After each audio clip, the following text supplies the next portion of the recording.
Demokrasi.id. Jokowi terbukti tak memiliki ijazah asli, namun kekuasaannya sebagai presiden selalu melindunginya.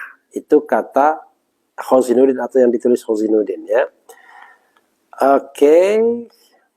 Oleh Ahmad Husainuddin SH, seorang advokat. Kasus ijazah palsu Jokowi telah masuk seantero negeri. Nyaris tidak ada satupun dari rakyat Indonesia ini yang tidak mengetahui kasus ijazah palsu Jokowi.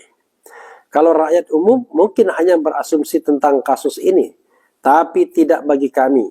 Kami telah melakukan tindakan pengujian secara hukum, baik dalam lapangan hukum pidana maupun perdata, yang hasilnya telah terbukti secara sah dan meyakinkan bahwa ijazah asli Jokowi tidak pernah ada. Ya, at least ijazah aslinya tidak pernah ada.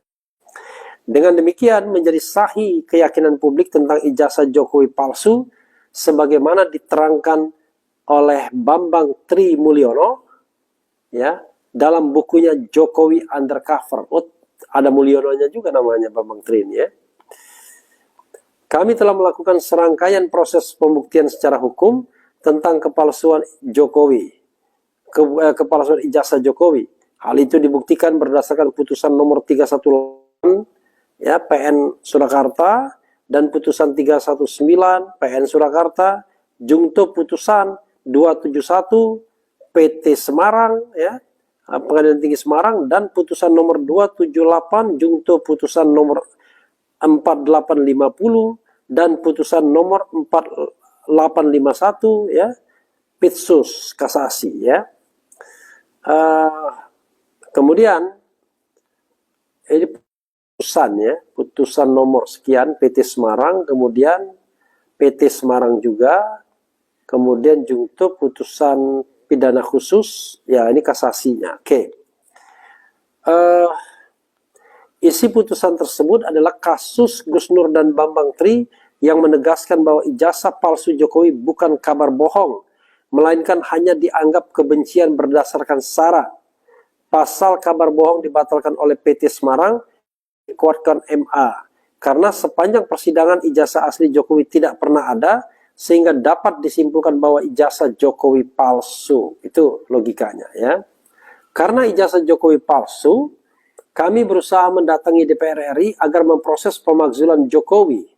Kami berpandangan bahwa Presiden Jokowi harus dimakzulkan karena telah terbukti tidak memenuhi syarat sebagaimana dimaksud dalam pasal 7A Undang-Undang Dasar 1945, jungto pasal 169 Undang-Undang Nomor 7 Tahun 2017 tentang Pemilu, berupa tidak memiliki ijazah asli, baik SMA atau sederajat sebagai syarat menjadi presiden, dibuktikan dengan adanya putusan Pengadilan Negeri Surakarta, putusan Pengadilan Tinggi Semarang, dan putusan Mahkamah Agung RI dalam perkara Gus Nur dan Bambang Tri Mulyono.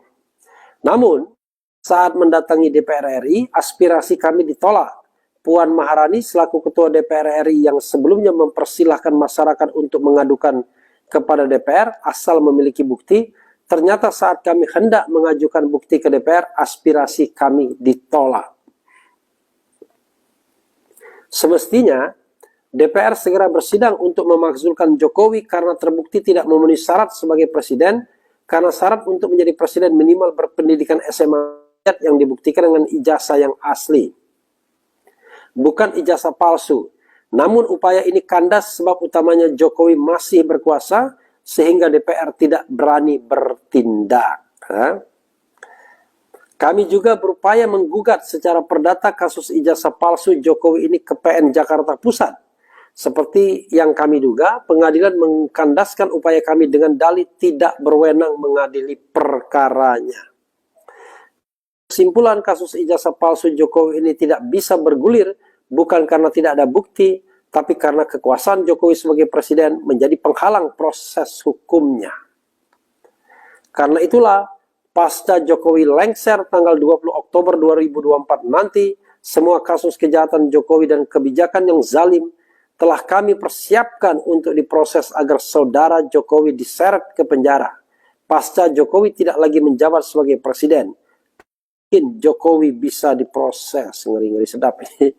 Kasusnya tentu saja bukan hanya soal ijazah palsu. Masih banyak kasus Jokowi lainnya yang segera kami inventarisasi.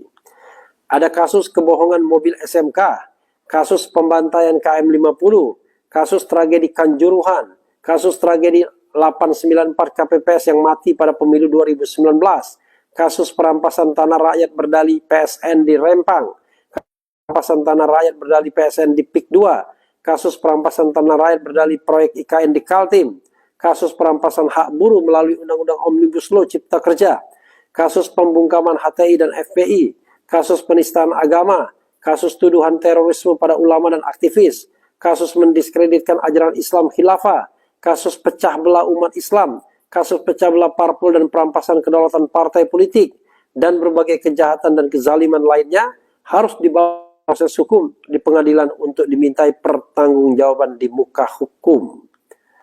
Untuk itulah pada Sabtu tanggal 21 September 2024 nanti ya, atau bertepatan dengan 1 bulan jelang lengsernya Jokowi, kami berkumpul dengan sejumlah advokat, ulama, tokoh, bangsa dan aktivis nasional untuk menyampaikan pernyataan sikap. Pernyataan ini menjadi dasar konsolidasi untuk menyeret saudara Jokowi ke muka hukum. Ya, saudara sekalian, itu yang dikatakan, disampaikan oleh sastrawan politik Hozinuddin, ya, yang keras orangnya, yang tanpa tedeng aling-aling kalau mengatakan. Tapi memang soal ijazah palsu itu, ya, apa yang dikatakan Hozinuddin